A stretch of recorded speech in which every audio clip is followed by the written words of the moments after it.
أعلنت جمعية أبناء فناني مصر وفاة السيدة ليلى عبد الغني ابنة الفنان الراحل عبد الغني السيد وجدة الفنانة نور إيهاب. ومن المقرر تشييع الجثمان من مسجد السيدة نفيسة بعد صلاة الظهر،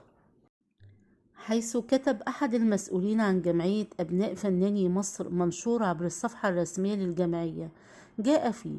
إنا لله وإنا إليه لراجعون. بمزيد من الحزن والأسى تنعي جمعية أبناء فناني مصر وفاة السيدة ليلى عبد الغني السيد ابنة الفنان الكبير عبد الغني السيد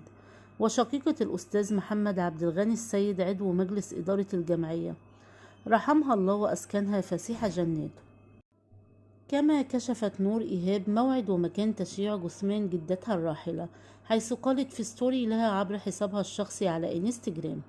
انتقلت إلى رحمة الله جدتي الحاجة ليلى عبد الغني، وستقام صلاة الجنازة بعد صلاة الظهر في مسجد السيدة نفيسة، نسألكم الفاتحة.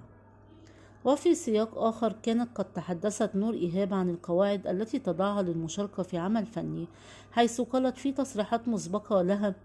قواعد وخطوط حمراء ماشية عليها، ومش بحب أي حاجة خارجة،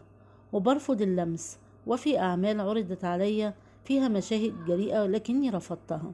الجدير بالذكر أن نور إيهاب شاركت في العديد من الأعمال الفنية، منها مسلسل أعمل إيه، الذي شاركت فيه مع الفنانة صابرين والفنان خالد الصاوي والفنانة ندى بسيوني والفنانة دنيا المصري.